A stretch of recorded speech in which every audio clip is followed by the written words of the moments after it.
Welcome back to another episode of Power of Your Story, a space for people to share their story, learn from their story, and empower others with their story. Before we get into today's episode and today's guest, which is a person that him and I have been connected for quite some time and actually have developed a friendship ever since, I wanted to encourage and challenge and pass on this message to many of the listeners, and that is, if you happen to know of someone living in the state of Texas right now, please reach out to them, whether it's a simple text or a phone call. I know that this particular state has experienced quite a bit of weather, very challenging weather to begin with, starting last Monday. So if you know of anyone there, or if you know of someone that knows of someone there, please reach out to them and just check in, see how they're doing. Today's guest, his name is Joe Bogdan. Him and I have been connected for, I don't even know how long it's been. Coronavirus definitely put a interesting spin on the whole concept of a time frame, but I think it's been closer to a year.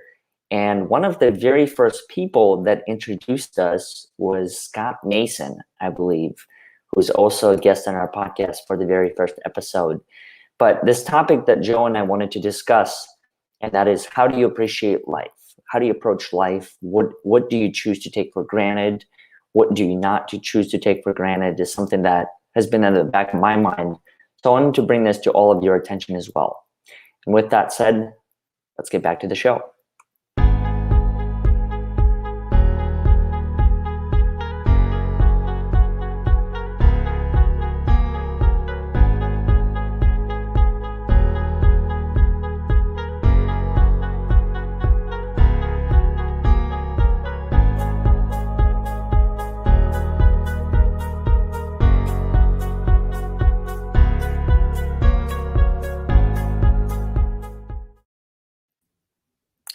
There he is.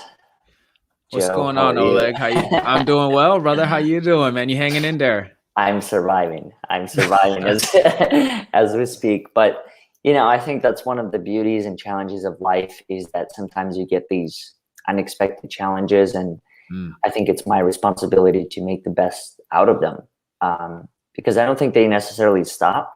I think this whole concept of adversity, it's always going to be there, like it always has. So I'm choosing to take it day by day and see what I can learn from each one of the circumstances.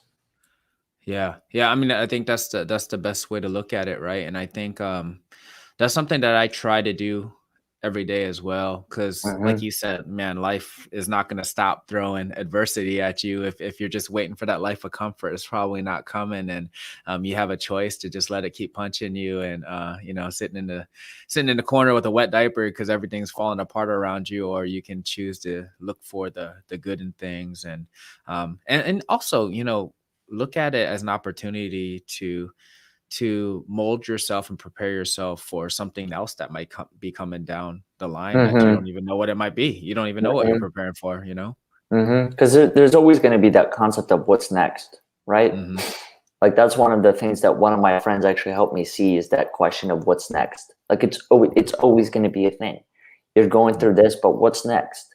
And then you get through that, and then what's after that? So I think this whole concept, even in regard to coronavirus and everything else that has happened, who's to say that coronavirus 2.0 and 3.0 and 4.0 can't happen?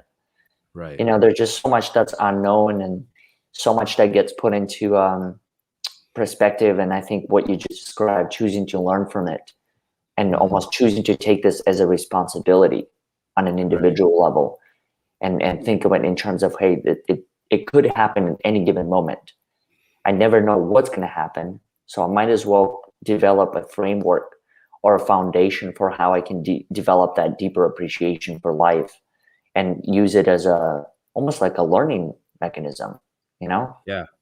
Yeah, I love what you said, framework, developing that framework, because frameworks aren't meant to be a blueprint to be able to deal with every situation, step one, two, three, four, five, but they are something that you can deviate from, right? So a plan that you can lay out, and it really comes to intentionality. You gotta look at those things and develop those frameworks, whether it's ethical frameworks, decision frameworks, or adversity frameworks, right? Like when things happen, how are you gonna be able to catch yourself and ask the right questions to yourself to be able to get through to the next level. Absolutely. Hmm.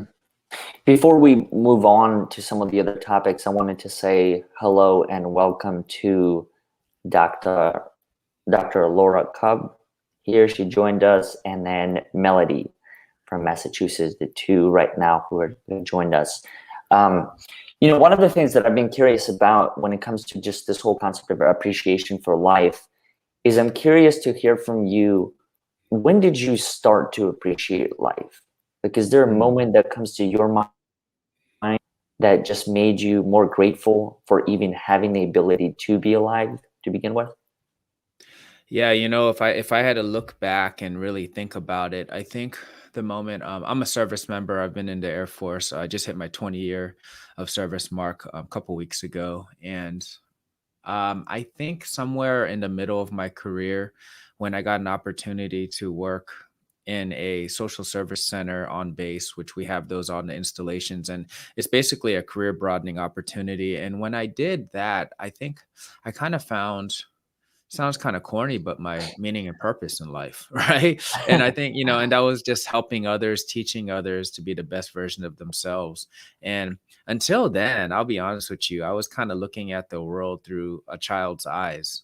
And I've been thinking about this more and more about, like, when did I start looking at the world through a grown man's eyes? And I honestly don't think it was that long ago. I'll be honest with you, I like to think it was, but it probably wasn't. It definitely wasn't when I was 18. It definitely wasn't when I was in my late 20s. It happened somewhere in my 30s. And I think I realized that, hey, looking at things, appreciating them, appreciating the beauty in things when they don't go right, Mm, because that's kind of life, right? Whenever, if everything went right every time, I think that it kind of get boring. And I started looking at things like that. And I found contentment in that. mhm. I found happiness in it, and it's not just a fleeting happiness, but just kind of a overall, hey, this is where we're at, and that appreciation, like you mentioned. Do you think adversity is a necessary component to life? I 100% believe so. I think it's not only a necessary component. Well, you know what? Let me start that over. I think it's a necessary component for you to be effective at life, right? And but it really comes down to how you respond to that adversity. If you continuously run away from it or hide in a corner from it, it's probably not going to do you a lot of value. But I think Mhm. you got to go through it and you got to learn from it. Right. And I think that has a lot to do with choice. I'll be honest with you. When I was early on in my career, I think what happened was when I was young, I grew up a latchkey child and grew up in a very traditional Asian household. And I think when I was growing up and I was bringing home 97s and my mom was asking me where the other 3% was, like just kind of just kind of growing up in that environment, and it's good, you think it's good, but I think it kind of led me to the point where I didn't ever want to bring home a B or a C. My goodness, I don't know what would happen then, right? So it kind of limited me because I didn't want to step outside my comfort zone, and that came into my career, and I hid from adversity. I only took challenges that I knew that I was going to be able to conquer very easily, and I limited myself quite a bit until I began stretching myself, and like I said, in my career broadening opportunity, doing things that I had no idea if I was going to be good at. I don't think I really got to live life. Mhm. I can't say I've experienced the same exact thing when it comes to Mhm. schooling that you just described. Coming home and my parents saying, "Where are the other 3%?" 97 would have been good and just perfect. It's close enough to 100. But I do agree with you. I think that the childhood experiences, especially, play such a large role on Mhm. shaping and molding some of us, maybe not all, into the Mhm. individuals that we are today. Because the more that I think about my own experience, due to my own parents' ability to be open minded and respectful of other people, I realized that it was from them that I started to develop this whole concept of appreciation for the struggle, appreciation just for life in general, because they set the foundation. Like they almost like set the tone for you, and then you operated in that tone for so long that when you quote unquote did grow up, it was just the norm. Like there was no reason to even question that foundation because you know that it worked previously. Therefore, it will probably work again. Now, I think there's certain things that I choose to modify moving forward or expand upon. Like one of the things I started to do I think I've been doing this for over 2 years now. A friend of mine introduced me to this book called 365 Thank Yous. And it's the story by, his name is John Kralik, where he discusses his own personal experience, going through depression and all these other things. And so what he started to do was, instead of being sucked into the circumstances, he started to write thank you cards. One thank you card, to a person at a grocery store, their neighbors. And so I picked up the same habit. And every single day, I write a thank you card to at least one person. And I don't think I've hit a point yet where I'm having to repeat names. Wow. I'm writing thank you cards, true story, to people who pack my groceries. Wow. I'll drive back there and drop it off, because you just never know how that can impact someone else. And I think there's also, I think, a hidden component to the appreciation, where I've realized that the more intentional I became in appreciating life and everything that it gives me, it truly does give you a tenfold back. And I don't even know how to describe that in words. Like, I know you understand it, because you lived it.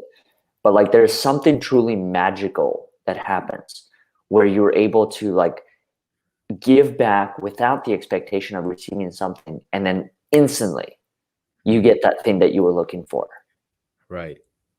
Yeah. And like you said, it's really hard to describe that, but I know exactly what you're talking about. When you make somebody else happy by giving, and then you feel something, right, coming back to you. Maybe it's just a smile on their face or whatever it is, but I think it kind of lays back to the purpose of why we're all here and we exist together.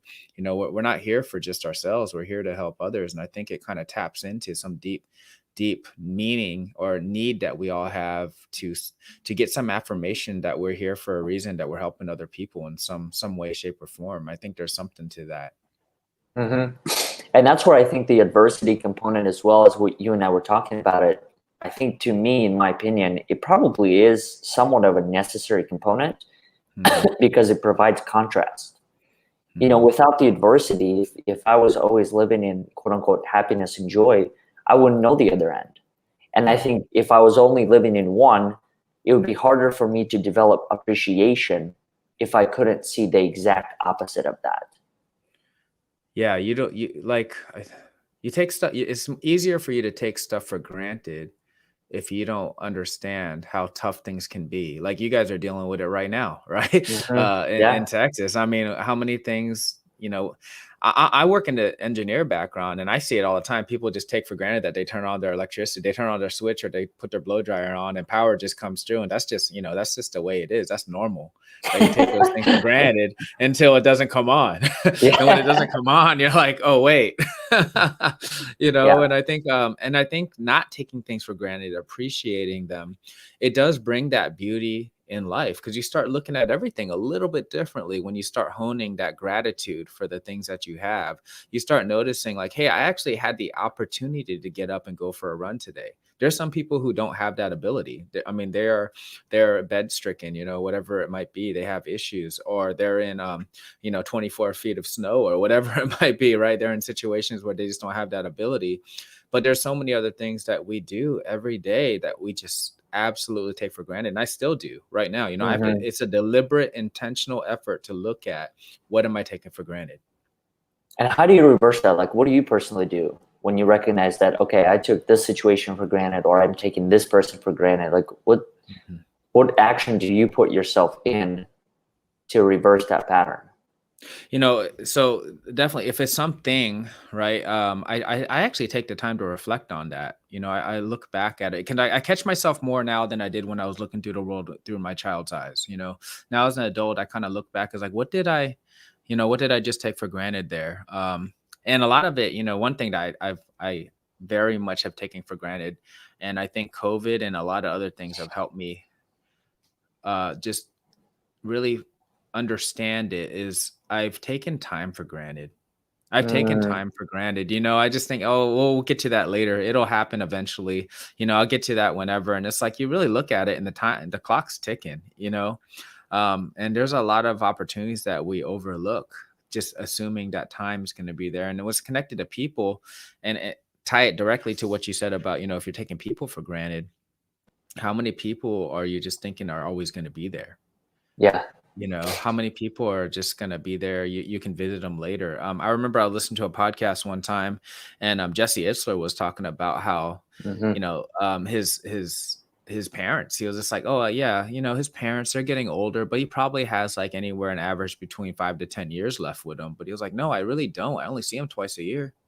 So he was like, Hmm. if they're around for another 5 years, he hopes more. But if they're only around for 5 years, he has 10 more visits with his parents. Yeah. And when you look at it like that, it's a little bit different.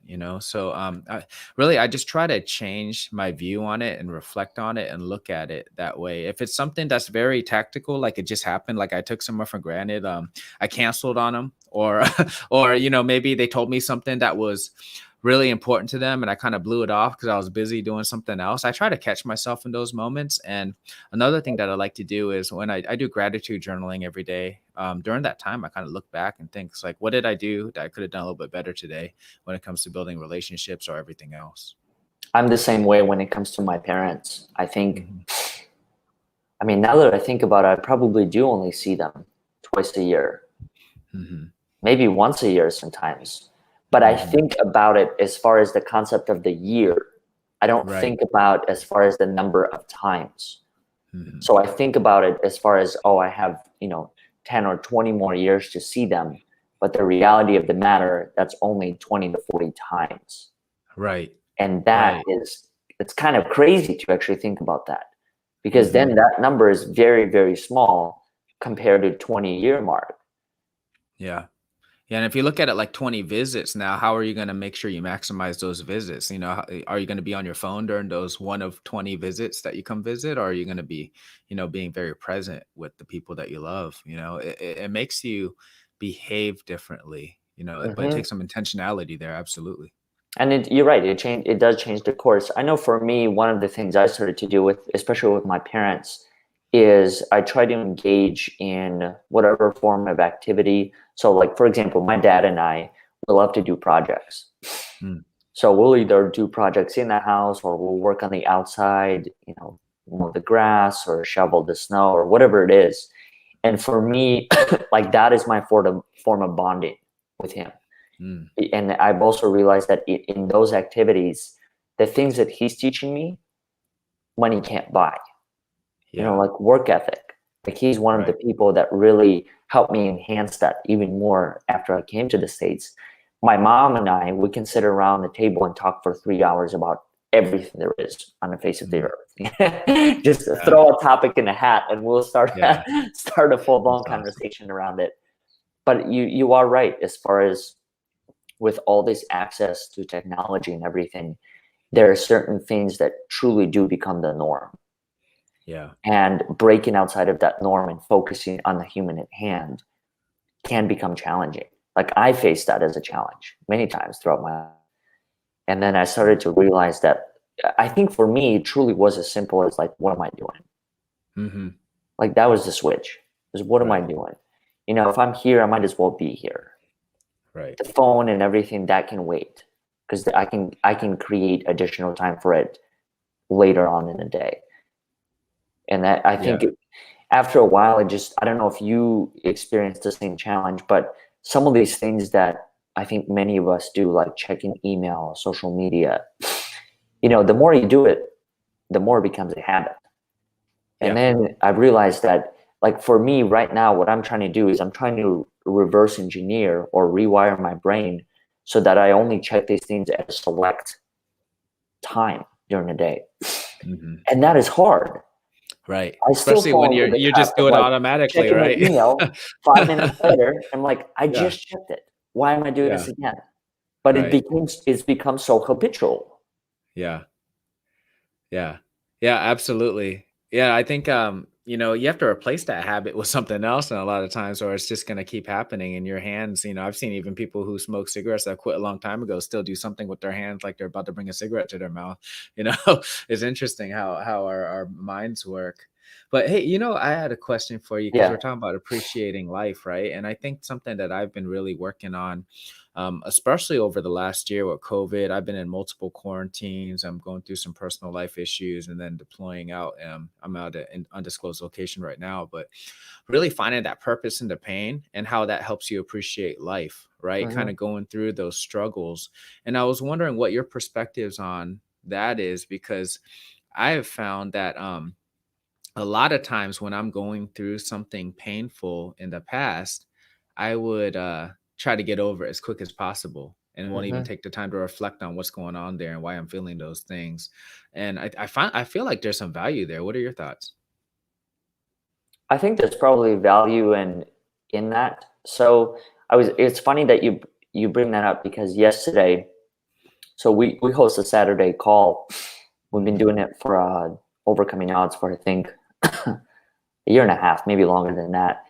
And the topic that we were talking about was how do you respond to adversity? Hmm. And one of the things that people brought up was pain and how there's certain elements of pain that there's almost like a necessary and an unnecessary component to pain. Hmm. Like going through sexual abuse, is that Right. really a necessary form of pain? Or going through a bankruptcy or going through some form of financial struggle that can help you develop some of these other skills. So, you know, I don't I don't think there's necessarily a quote unquote right answer. I think if anything, there's just a perspective. My perspective on it and how I choose to approach it is I do believe that in many of the painful moments that I've been through, there is Hmm. some purpose behind it. Yeah. But that's only because I'm choosing to associate meaning with it. Right. So, and I think that's the difference is that choice. And I believe that that choice is available to many of us.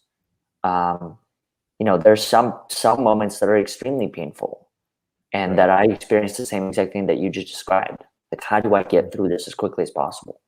Hmm. But then there's some moments that last probably forever.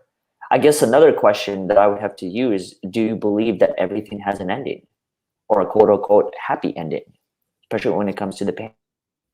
I don't think everything has a necessarily a happy ending. I think that, like you said, you can choose to find value in it, and it could still suck. And like you said, if you're going through something like if you had to experience child abuse and all those things, that's not something that I've experienced when it comes to in the deepest levels. So I wouldn't be able to speak so much on it, but I could imagine that those things don't necessarily, always, if ever, result in what will people quote unquote a happy ending. But I think that there's opportunities there for that person to be able to think through some of those and be able to somehow pivot and use those experiences for the benefit of what we kind of talked about a little bit earlier is, being able to help others, help yourself and help others. And I think there's a lot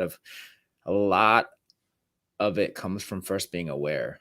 Aware Mhm. first, you got to be aware that you even have a choice. Some people don't. They're walking through life participating, thinking that just stuff's happening. They're always in Mhm. react mode, and they don't realize that there's a choice at all. You made me feel this way. You made me angry. It's like, well, I didn't actually make you angry. You kind of let me make you angry, right?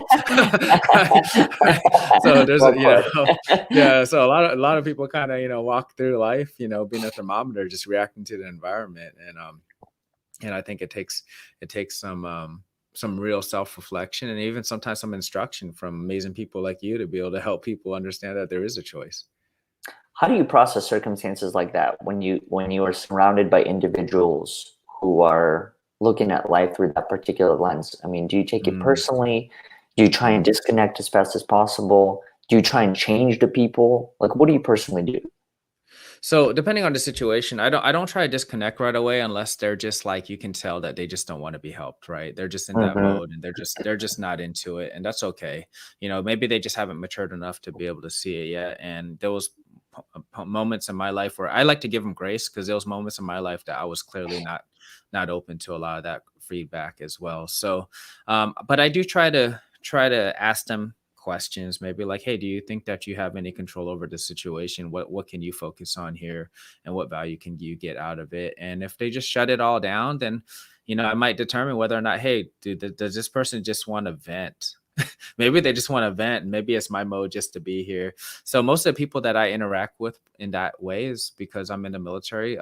My A lot of my day is surrounded by military personnel, and I work with a lot of folks, and I'm relatively high ranking in my organization. So a lot of times they're bringing me their problems, and then I let them either vent. I try to help them come to a solution, or I solve it for them if it's something very simple. They're just not able to see it. But it really is, it depends on the situation and what they're dealing with. But it takes some maturity to be able to understand that, hey, you have some influence and some control in this situation. You should focus on Mm-hmm. that versus all the stuff you have no control over. Mm-hmm. Did you find that military was one of the places that really did help you get a better understanding of how do you appreciate life, because you were able to see the contrast, like life and death at the same time? Yeah, I would say a lot. So yes and no, right? So I think one thing, my military friends will probably will smoke me for this one, but I think that that in some ways, okay, so the military personnel can be some of the bravest people out there, but they can also be sometimes the most entitled people out there, because Mm, we typically get everything for free. We're kind of living in a socialist environment within a capitalistic society, right? Within the military, we all get paid the same. We all do this, we get these certain things and benefits and entitlements. So a lot of times military personnel have that entitled mentality. So sometimes it could be a little bit difficult to navigate through that. But I would say that there is a lot where the contrast, I'm traveling a lot, being a part of the military, you get to go see a lot of different countries. I'm in one right now where they don't have nearly the things that we have back in the States. you know they just don't have the same freedoms, they don't have the same just amenities. And then also me, in the situation I'm in right now, I don't have I can't take a nice long hot shower if I wanted to. I'm not in an environment where I get to do a lot of things I want to, so it really makes me appreciate some of those things.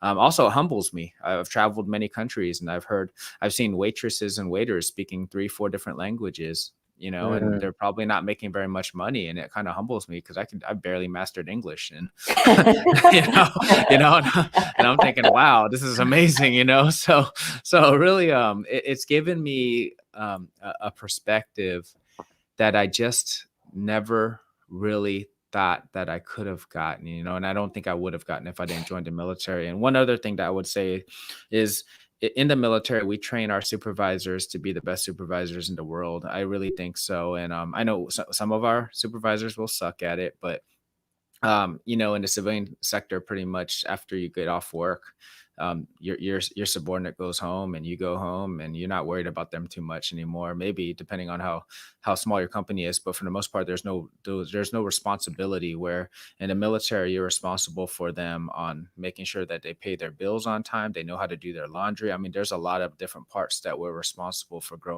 growing young men and women. So I think as a young supervisor, you have a huge responsibility. So we learned that pretty early on in our careers. So there's a lot of benefits I think I got, and Hmm. really learn how to appreciate a lot of things. Do you miss deployment when you're not deployed? Because it sounds like you've done it, you travel quite a bit. And I Yeah. mean, you Mhm. said you've been doing this for what, 20 years? Yeah, yeah. So I would say that there's a weird dichotomy there, right? So right now I can't wait to get home, but there is a moment where I already can like foresee, it's happened before, where you get home and there's so much noise. Oleg, there's so much noise in the States. Even when I was just overseas for a while, I was in Germany for a while, my fastest internet was 6 megabytes down maybe, and I didn't have a lot of the same resources. Yeah. The Wi-Fi infrastructure in Europe isn't as good, as in the States or in Asia. And I started like really living a more simple life. And then when I got back to the States, there's everything at the touch of a button. And there's a lot of good that comes with that, but then there's a lot of noise that comes with that. And there's, and I started, sometimes I don't like myself in those environments. So those are times where I kind of miss going back overseas or deploying. And the other thing that you get is when you're in a deployment, you have shared suffering and shared struggle with a team of people. And then when you go Mm. back to the States, you kind of all disperse back into your families. And there's something about just nobody understanding what you dealt with except for each other. And you kind of miss being able to talk to some of those folks like that. So there's a lot of things that you kind of miss.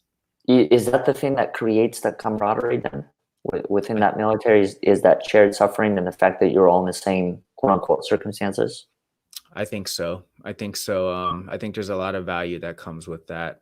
That shared suffering and understanding, and also it brings, like what we're talking about right now, is appreciation of life, and the things that come with it when you have that shared suffering. I think there's a lot of value that comes in that. And for me nowadays, I actually try to find, and this is gonna sound like masochistic or something, but I try to find ways to put myself in the struggle on purpose because one thing about the military is, I'll tell you, we move a lot and we go through different experiences, and that's intentional. That we want us to go to different areas and different places to see different types of struggles.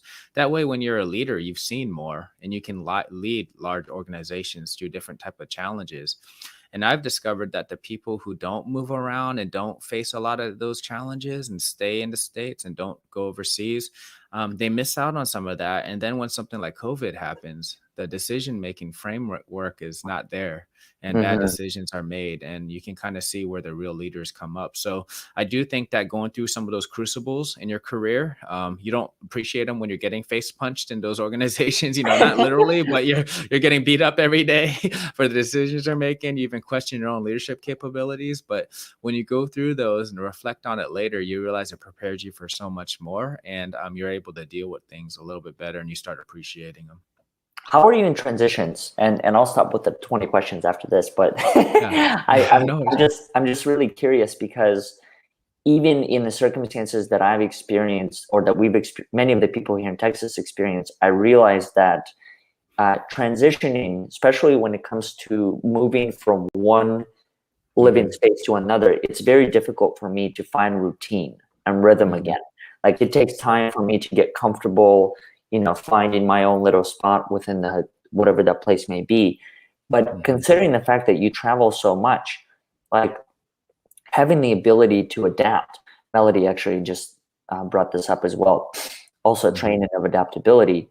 I mean, Absolutely. where would you say you're at within that? Like, do you still find yourself that when you go from one place to another, there is an adjustment period to each one, or are you able to literally just land and go, go, go?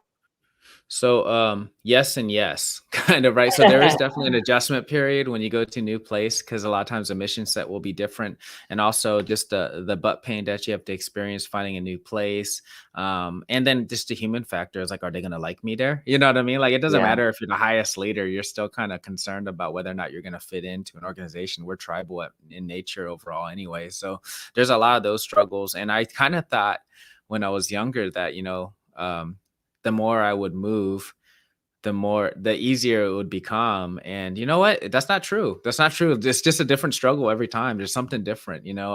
For instance, leaving Germany, I think that was the most bureaucratic red tape I've ever had to go through just to move, to leave a Mm. country. It was a big pain, but that was something I never experienced because I never had been stationed there before. Going to the States, it's a little bit easier. And then you're moving around. Like I said, different mission sets that we might be supporting. One base we might be supporting fighter aircraft. Another one we might be supporting heavy aircraft, which is just two very different missions, and you have to learn how that is. But one thing that I would say is that you always have to lean back. And what I learned about was just figuring out what you are as a leader, who you are. And when you figure out who you are and what your foundation is, um, that will make all those transitions easier. And I think that I gained that because of all the moves. And I love the point that Melody made about training, of adaptability is something key. And I've been honing this message as a leader is adaptive followers. people who are able to adapt to different type of situations and different types of leadership above them, those are the people who are excelling, and they're exemplifying leadership potential. Mm-hmm. So, the more experience you have, if you're the flower that can only bloom in the most perfect environment, you're probably not going to be a great leader in many different environments. So, Mm. that's the kind of things that we're looking for, and that's one of the reasons why we do move so much. Is that one of the reasons why? Well, I can't speak for all training, but at least my understanding of like Hell Week, Hmm. is that why it is so rigorous? So I think now I haven't gone to Hell Week because that's a SEAL training type thing, right? But I would say that absolutely every type of Does every this is place have a boot camp? I guess that's a better question. yep. Everybody has a boot camp, and everybody will claim they have a quote unquote Hell Week, but Hell Week is I think there's different levels of hell on different ones, and I'll say but I do think that the value of a rigorous training is to bring people together. So you got to understand, when you go through boot camp, you're bringing in people, thousands of people of different backgrounds, different socioeconomic classes, different beliefs, everything, right? From all over the world, because people join the military, the US military, from all walks of life, from all over the world. And you're trying to get them to all come out the other side somewhere the same, with the same visions and values, right? And sometimes we call it indoctrinating. And a lot of times the best way to do that is get people and get them through something, like a process where it can be painful, so everybody kind of endures some type of struggle, and then you get on the other side, and at least you have that one thing, that you're all connected, is that you Mm, all went through that butt pain together, right? mm. You know what that is, and that's a big part of it. And I think that's why there's hazing in fraternities and all kinds of stuff. I'm not a big advocate for hazing, but I would say there's probably some value there, because it at least gives everybody some type of connected tissue, that they share. I didn't even think about that, but I mean, that makes perfect sense. Hmm. Now you have one common event, you have one common circumstance, and you're Hmm. having to go through it. And in most situations, you're having to go through it as a team. Yeah, I mean, going absolutely. on your own, I don't personally, I have no experience when it comes to Hell Week or any type of training like that. My form of training is the gym, and Hmm. many of the situations, I'm just there by myself. So I'm not Hmm. really working Yeah. in a team environment. But just based on the things that I've read, like one of the recent books that I read was Can't Hurt Me by David Yeah. Goggins. Great book. And he was describing the whole concept of what it was like. Um, and I just looking at the whole thing from an outsider perspective, I was like, wow, like that is intense. The things that you Yeah. go through. But I mean, he came out of it with all these lessons. Like, this is Hmm. how you operate as a team. This is how you go through X, Y, and Z challenge or obstacle. So I think you are spot on. There's value in many of the things. Um, Yeah. there's probably a line. I don't know what that line is, and I don't know who draws the line. Maybe that's where this leadership component comes in, and they Hmm. decide, okay, like we can't haze to this degree, but Right. hazing in X, Y, and Z ways might be helpful because it might produce X, Y, and Z personality traits out of it. Right. Yeah. So, yeah, and I used the word hazing, and I was kind of tying it to, I'm not saying in the military there hasn't been some hazing, but I'll go ahead and put it out there that the DoD does not support hazing. That we do is training, right? But I do think that you're going through those struggles together. It brings people together. It brings the team together, and it also identifies strengths and weaknesses amongst your teammates and yourself. So that self-awareness piece is so important. And throughout the military, we do a good job of manufacturing times where you provide feedback to each other, whether that's through our professional military education or through other opportunities where your supervisor is providing you feedback and you're providing feedback back to your supervisor, their effectiveness. So we have a lot of those, and I think that's really important, because when you're honest and you're able to receive that feedback, that's the only way you get better. Is there a difference when it comes to how you approach life outside of the military? Or is it kind of all the same thing, considering that you've been in it for so long by now?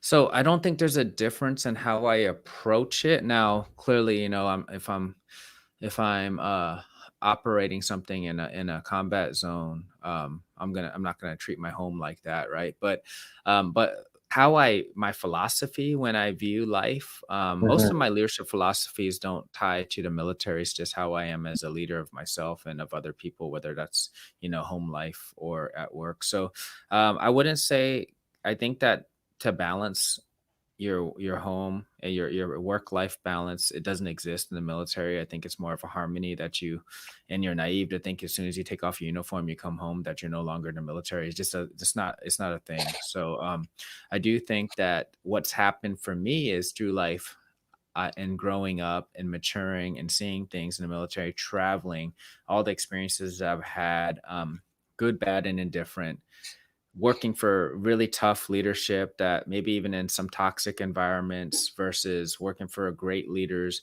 all those things have helped me appreciate life as a whole, right? We talked about it a little bit earlier, the ups and downs. You appreciate, if it isn't for the valleys, you're not going to appreciate the mountaintops, and you kind of have to go through those. And now I look at things when they're imperfect, I find beauty in those things now, and that Mm-hmm. somehow came along just in my maturation in life and looking at the world through adult eyes.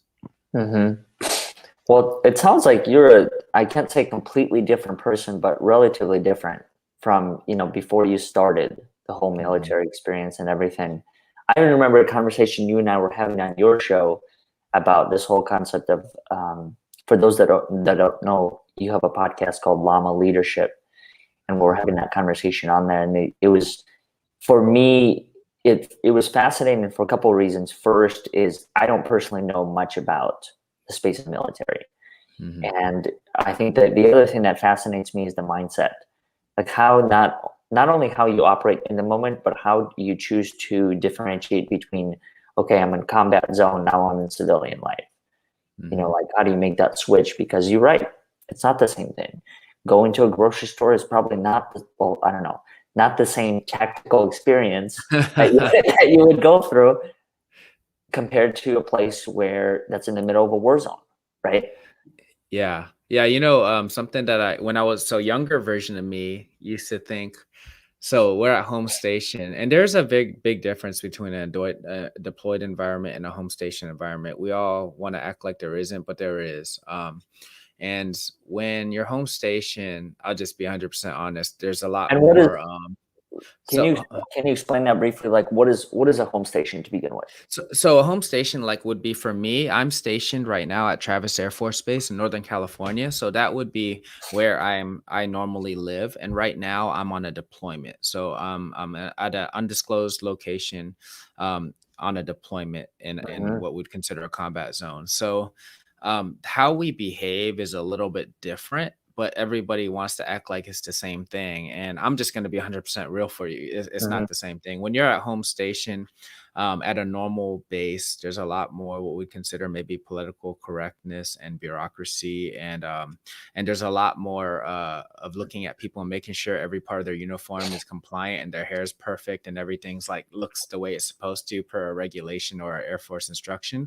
Whereas over deployed, you're in environments where you just don't have all the same luxuries to be able to look at those things because you don't even have great showers sometimes. So you might not be shaved that day or whatever it might be, right? So we don't look at the same things with as much of a keen eye.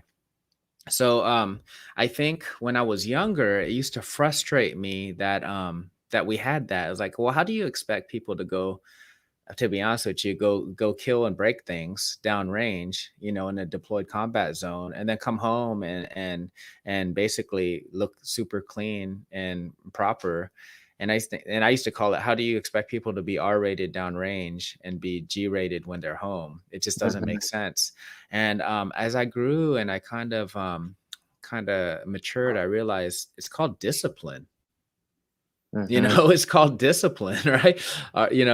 Just like learn how to discipline yourself. Yeah, when you go to church, you don't cuss. You know what I mean? When you're downrange, you might. You know what I mean? So it's kind of like you can adjust to different situations, and it kind of goes back to that adaptability, like we talked about before. Are you able to adapt to things, or are you just a person that reacts to everything? Mm-hmm. Now, Joe, you do a lot of this work, um, as you go, and I know that you guys also host a podcast. Can you tell a little bit more about what it is that you guys do when it comes to much of that work? Yeah. So there's four of us all together. We've all been friends for about 10 years. And we are all in the military as young non-commissioned officers, which is like just what we'd consider technical experts in our crafts. And then we've moved on into upper middle management positions. And we've just been friends for a long time. We all love to teach. We love teaching resiliency topics and everything else. And we became very close. And as the years went by, we wanted to start a consulting company. So we started a company called llama.leadership.com. So that's the website, llama.leadership.com. And we have a podcast, and we also have a digital magazine that we put out with some blog articles that are written by leaders for leaders, and it's on all topics: life, learning, and leadership. And they're not censored. They're whatever people's perspectives are. It doesn't necessarily mean that we as a leadership team agree with every single thing that somebody writes in there, but we think it's important that we all get different perspectives on how people view leadership. So we have 90 something episodes in the queue for our Llama Lounge. You can search Llama Lounge on any of the platform. You can even ask Alexa, turn on Llama Lounge, and it'll come on. And you'll be able to hear some of the discussions. And like I said, we talk about all things life, learning, and leadership. We have amazing people on the show, like Oleg. He's been on there before. Scott Masons has been on there. Plenty of military leaders, but we don't talk about specific military everything just specific to the military. We talk about life, learning, and leadership in a broad scope. So we've had FBI behavioral analysts on, Robin Dreek, he was on, that was a great episode, and a lot of other military leaders from across the branches. So we just love having discussions. We call it bro talk or sis talk. We just have people on, and we just have a conversation about things. And we love what we do. And if you want to visit llama.leadership.com, you'll be able to see the podcast, the blogs, and also we call them quick leadership thoughts, which is just some inspirational quotes from people or ourselves. And that's pretty much how you can reach us. And you can reach us at llama.leadership@gmail.com if you have any more questions. That's awesome. What's next for you when it comes to appreciation? What is an area in your life that you feel like you can show more appreciation than you currently do? Man, you know what? I think what I need to do is appreciate myself a little bit more. And I know that sounds kind of funny, but I'm terrible at giving myself grace. Uh, so I spent a lot of time really supporting a lot of people, and I just found out that to be like my meaning and calling in life. But I've been over the last year or so really trying to figure out how to give myself a little bit more grace and make more time for myself and appreciate just self-care and everything else. So that's where I'm at right now. I do a lot of gratitude journaling. I read scripture a lot. I'm a huge fan of Stoic philosophy, so I spend a lot of time there. And I just realized I just got to take care of myself a little bit better. So when it comes to appreciating life, I think I need to find ways to appreciate life through looking through my own lens of my own contentment and happiness. I love that. I'm in the same exact boat as you. I think for me, one of the things that started to make sense is that unless I choose to be of service to myself, I really can't be of service to others. Right. So choosing to do the same exact things, read whatever it is that I have to read, work through whatever challenges, problems I might have. Because at the end of the day, you touched upon this a couple of times throughout this conversation, this whole concept of responsibility. I mean, I think in my opinion, as a leader and an influencer, I carry a big responsibility to other people, and holding that space for people and holding it from an honest perspective as far as here are the things that I've worked through and here are the things that only work for me. Like they may not work for you. And that's kind of, I think there's a big difference when it comes to the leadership as well, is for me, leadership is about creating a space where you can find your own answers. I'm not here to give you the answers because I don't know your situation to a degree that can help me better understand what it is that you're truly going through. Because then there's also the limitation of language. There's only so much that you can express as far as that particular challenge at hand. And so if you can't fully verbalize what it is that you're going through, then how could I ever be of help to you? Yeah. Yeah, there's a lot to that. What you just said, and I really like to bring it down to there's no off button to leadership. Like Oleg, you're a leader not only of yourself but of a lot of people. A lot of people tune into your podcast, and if Mhm. you're not taking that responsibility seriously, that there's no off button to your leadership, that people are looking at you, you may inadvertently cause someone to burn themselves out because you're not pouring Yeah. enough into yourself. But and then also you might also force people to feel like they got to be perfect because you're only showing the perfect side of yourself if you do that, right? So you got to show people that vulnerability as well. So I think those are things that I've been working on, and like I said before, and I keep talking about it, is I didn't realize any of that until I started looking at the world through a grown man's eyes. I didn't Yeah. realize that at all. I was busy trying to impress people versus inspire people, and I think it's inspiring people is about showing them that they can do it too. Mm-hmm. Mm-hmm. No, I couldn't agree more. And before we conclude here, I see that we have Brian that joined us. I don't know if you've had a chance to connect with him yet, Joe. Yeah, I He's don't think he's an so. incredible human being. Awesome. Um, I'll definitely introduce the two of you. There are a couple other people that said exactly what I just needed to hear.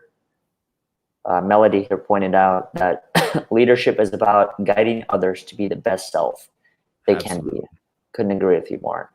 Mhm. Outside of the website, what are some ways that people can connect with you?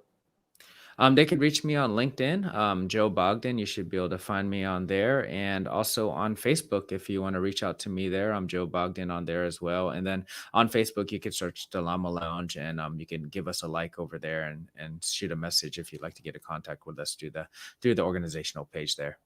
That's awesome. And outside of that, one other thing that I'll point out is if you've enjoyed anything when it comes to the show, this particular episodes, consider doing the same thing, leaving us a review on Facebook, LinkedIn, or wherever other platform. It would help us tremendously. And outside of that, just Joe, I appreciate you for being a friend, someone that I stay connected with, someone that I can learn from, and then also choosing to be a part of this. Oh, I appreciate it, Oleg. Thank you so much. I think you're an amazing person and amazing friend, and look forward to doing more things like this together. Absolutely.